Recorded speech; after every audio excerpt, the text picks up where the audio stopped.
Hello, and welcome to The Relevance of Now with William Linville. Today we're going to discuss a topic that was addressed in William's June monthly newsletter. When I read it, it really struck me, and I thought it would be a great opportunity for us to address this in this format as well.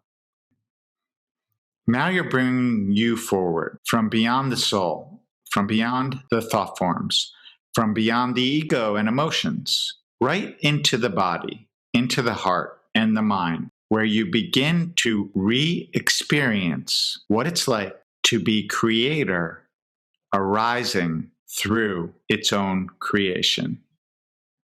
Can you share a little bit more, William, about what it's like to be creator arising through its own creation?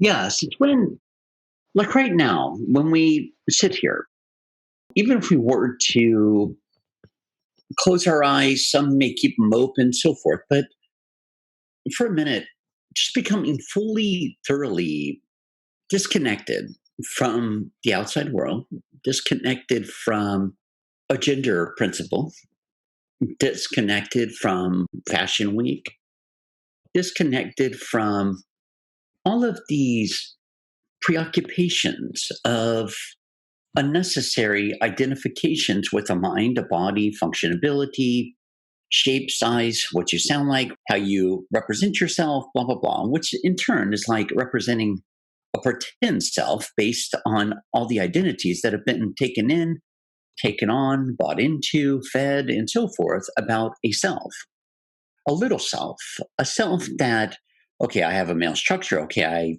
have this color hairs. I have this much education, that much education. I have one parent, two parents, three, four siblings, whatever it may be, aunts, uncles, grandparents. But right now, as we just take a breath together, disconnect from all of that, literally put it where it belongs, which is outside of you, where we could just sit here for a moment.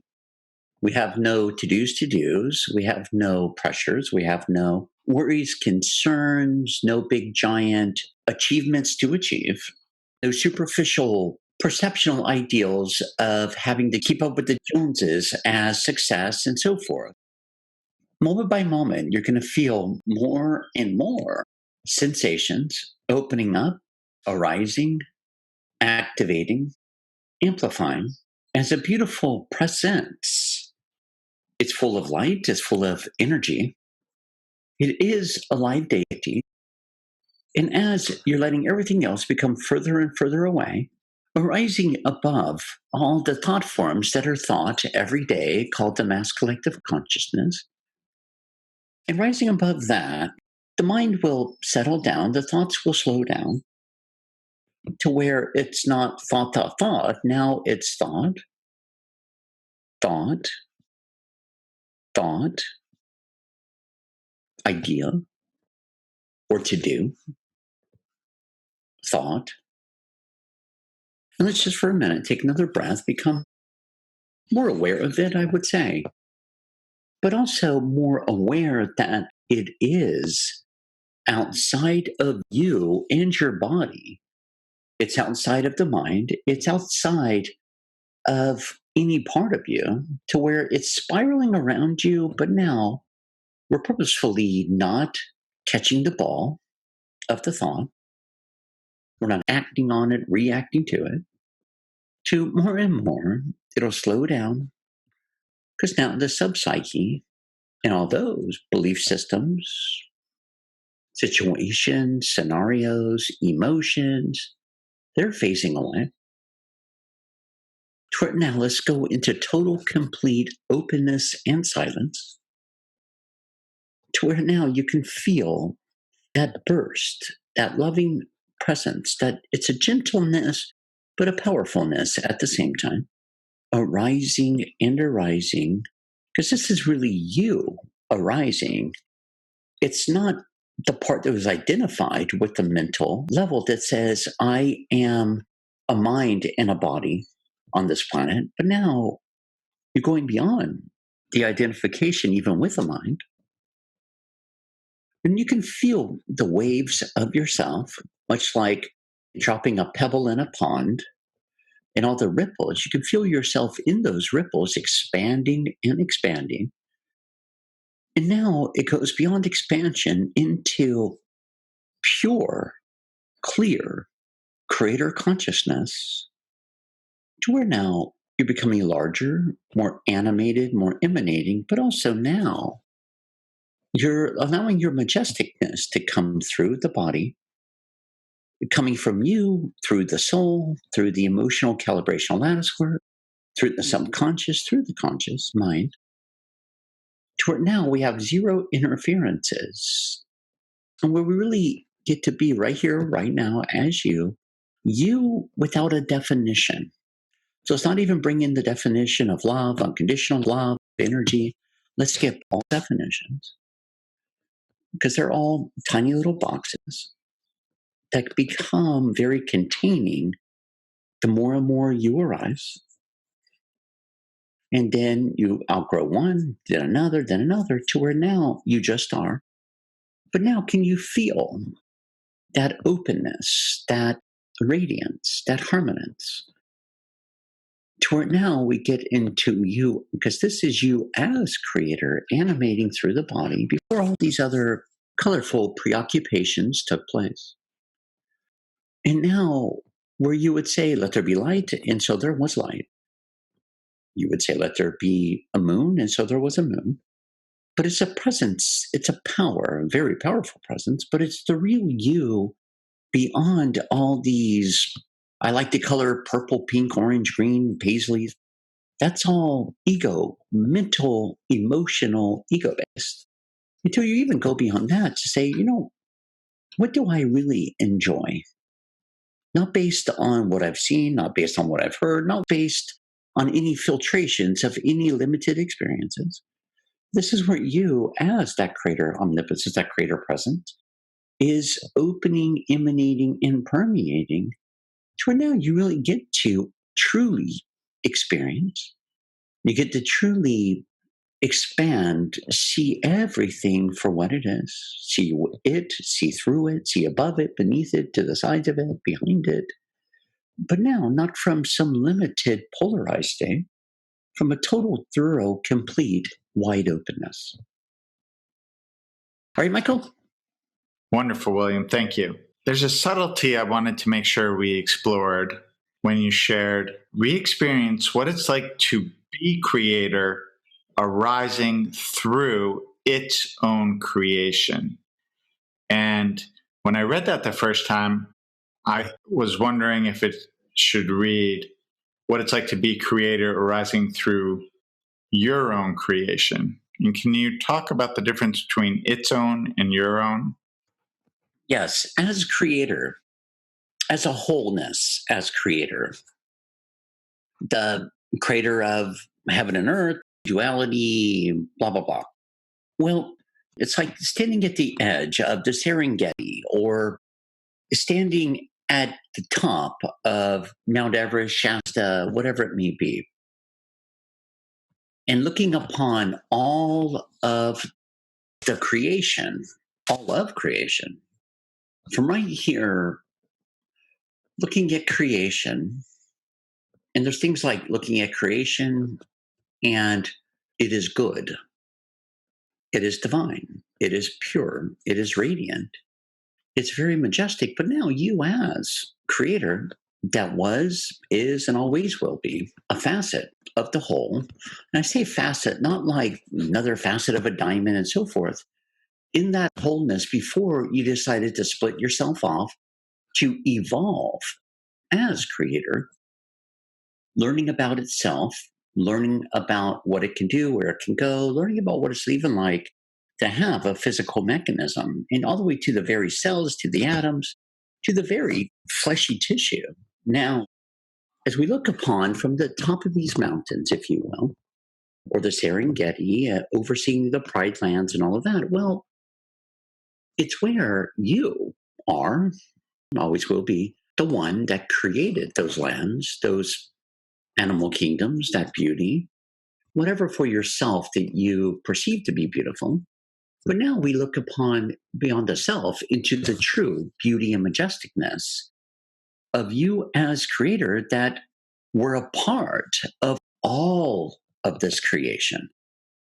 There is and there isn't like an individual part. When you go there, you are creator, period. There's not any split cell consciousness. And you stand here overseeing all of creation. I say overseeing its majesticness, its beauty, its ecological levels. The animals do this, one animal preys on another animal, then it goes back to the earth, full circle, and continues to evolve. That's you as creator at the top of the mountain overseeing your creation as a whole, or even just overseeing creation as a whole. Another thing that struck me when you were talking about old energies, you mentioned that a memory is not linear, it's dimensional. So when something arises and looks like a memory, the reality is that there is still a part of you experiencing it. So I wanted to address what you mean by these aren't memories, it's dimensional. Yes, from you as creator, expressing upon, expanding upon, through the body into and through this world of creation, there's these pieces and parts of you. Many call it like linear time. Others will call it dimensional. Others will say way back when in the dark ages. And for some odd reason, and I get it, like marker wise, it's given different numbers, different dates, different names that in this case, it would be past lives per se. But past lives are kind of peculiar because are they past or are they current? Technically, when you go through all these fields, this is where we go beyond mental, emotional, causal, subtle fields of consciousness and esoteric fields and so forth. We go into the cause, the core, the record, and the effect from the beginning to now of you. You as that facet that split off to look back. It's kind of creator looking at creator, really, and looking back at the wholeness of oneself. And there's times where you were a part of the Catholic Church or the Spaniards and so forth that were way back when walking around in your sackcloth robe. And maybe you went to battle, maybe you were taken from your body and so forth. Maybe it was done by an animal, a tiger, lion, a serpent, or you fell in the well, a well that was getting water for the villagers. Well, this right here is still just as real. That's why when I walk you into these planes and I have you look down at your form, you literally see a form. And I'll say it's a real form and it's a shadow form. These are all levels of oneself that you are still experiencing, such as in this current expression of oneself. You may have a phobia. It could be water, it could be serpents, snakes, it could be all reptiles, it could be mammals, it could be cats, it could be dogs. It could even be phobias against having the approval or not having the approval of your superiors in your jobs, as if your life depended on it. Well, these are phobias that go all the way back to that incarnational realm that I was sharing, where if you made one blooper, you were flogged, or you were ostracized, or you were removed from the planet, or if you were consumed by another carnivore. But there are still parts of you that are still in these multidimensional planes of existence where you became stuck right there. These parts of you called soul fragmentations that were stuck right there through those planes of existence, through those planes that are just as real now as they were when they were originally playing out, which kind of exposes the whole perception and the illusion of perceptual time. Because it's interesting, right?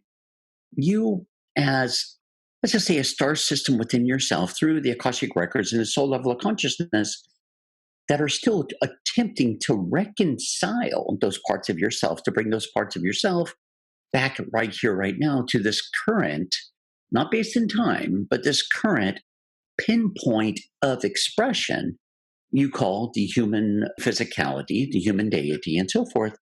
And this is why you act react. Some you lose consciousness, you get scattered in all the action reaction, but this is why.